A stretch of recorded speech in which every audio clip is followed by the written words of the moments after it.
Good afternoon, Dr. C. Nivedita, urologist working in SIMS Hospital, Chennai, Vadapalani.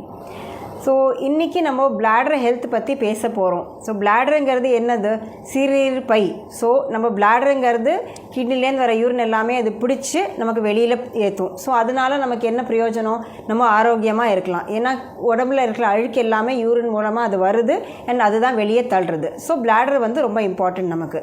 So இதை நம்ம என்னென்ன இதனால் problems வரலாம், எப்படி எல்லாம் பாதுகாத்துக்கலாம்.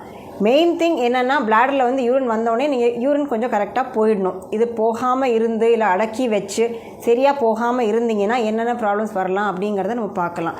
பிளாடர் வந்து நம்ம சொன்னால் கேட்கும், சில சமயம் சொன்ன பேச்சை கேட்காது. இதனால என்ன ஆகும்? யூரின் நம்மளை அறியாமல் போயிடும், யூரின் லீக் ஆகும், சொட்டு சொட்டாக வரும். இதுக்கு காரணங்கள் என்னென்ன இருக்கலாம்?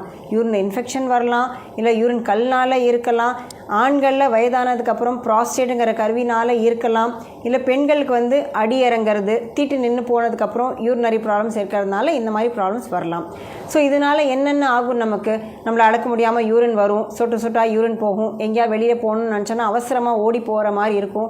எங்கே போனாலும் ரெஸ்ட் ரூம் தேடி போகிற மாதிரி இருக்கும். ஒரு ட்ராவல் பண்ணால் கூட நிறுத்தி யூரின் போகணுமே அப்படிங்கிற மாதிரி இஷ்யூஸ் எல்லாம் இருக்கும். நிறைய இடத்துல பாத்ரூம் அவசரமாக யூஸ் பண்ணுற மாதிரி இருந்தால் சில சமயம் இன்ஃபெக்ஷன் அதனால் ஜாஸ்தி ஆகலாம். இந்த மாதிரி பல காரணங்கள்னால நமக்கு ப்ராப்ளம்ஸ் வரதான் வரும். ஸோ இதை நம்ம தடுக்கிறதுக்கு கட்டாயம் முயற்சி பண்ணணும். ஸோ எப்படி பண்ண முடியும்? ஃபர்ஸ்ட் திங், நமக்கு என்ன காரணம்னு கண்டுபிடிச்சி இதுக்கு சரி பண்ணணும். லைஃப் ஸ்டைல் மாடிஃபிகேஷன் ஒரு இம்பார்ட்டண்ட்டான ட்ரீட்மெண்ட். இப்போ நான் சொன்ன மாதிரி டைமுக்கு நிறைய தண்ணி குடிக்கணும், கரெக்டாக அளவுக்கு தண்ணி குடிச்சிட்டு டைம் யூரின் போயிடணும், ஃபுல்லாக போய் முடிக்கிற மாதிரி பார்த்துக்கணும், க்ளீனால் ரெஸ்ட் ரூம் தேடி பார்க்கணும், அண்ட் முடிஞ்சளவு க்ளீன் பண்ணி வச்சுக்கணும், அண்ட் நிறைய தண்ணி கட்டாயமாக குடிக்கணும். தண்ணி ஆகாரம் எல்லாமே குடிச்சுக்கணும்.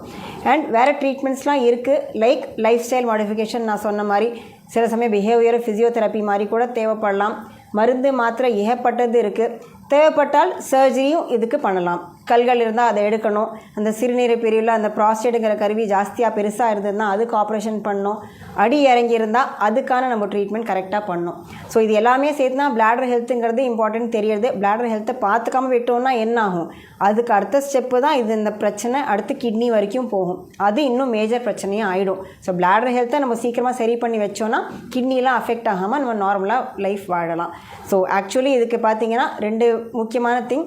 குவாலிட்டி ஆஃப் லைஃப் கட்டாயமாக இம்ப்ரூவ் ஆகும் இதனால். ஏன்னா நமக்கு திருப்பி சிறுநீர் பிரச்சனை வந்துகிட்டே இருந்ததுன்னா நம்ம அடிக்கடி டாக்டர்கிட்ட போகிறோம், பிரச்சனை வரும். அப்படிங்கிறனால நம்மளோட குவாலிட்டி ஆஃப் லைஃப் ரொம்ப அஃபெக்ட் ஆகும். ஸோ இதனால் நமக்கு ரொம்ப ஃப்ரஸ்ட்ரேஷன், டிப்ரெஷன் எல்லாம் வரும். அண்ட் இதனால் ஹெல்த்தும் அஃபெக்ட் ஆகலாம். நான் சொன்ன மாதிரி அடுத்தது கிட்னி ப்ராப்ளம்ஸ் இதெல்லாம் எல்லாமே வரும். ஸோ நமக்கு நான் சொல்கிற மாதிரி பார்த்தா 3 Cஸ்ன்னு வச்சுக்கலாம். என்ன? நீங்கள் வந்து கன்ஃபைட் பண்ணணும், என்னென்ன ப்ராப்ளம்ஸுங்கிறது சொல்லணும், எங்கிட்ட ஈஸியாக பேசணும். ஸோ வந்து எங்களுக்கு கம்யூனிகேட் பண்ணி என்னென்ன ப்ராப்ளம்ஸ்ன்னு கரெக்டாக எங்களுக்கு புரிகிற மாதிரி சொல்லணும். அண்ட் கடைசி வந்து க்யூர். இதை வந்து ஈஸியாக நான் சொன்ன இந்த வழியில் எல்லாத்துலேயுமே எது உங்களுக்கு சரியாக வருதோ அது சம்மந்தமாக க்யூர் பண்ணி உங்களை ஃபுல்லாக ஹெல்த்தியாக பண்ணிக்கலாம். So stay healthy and stay happy.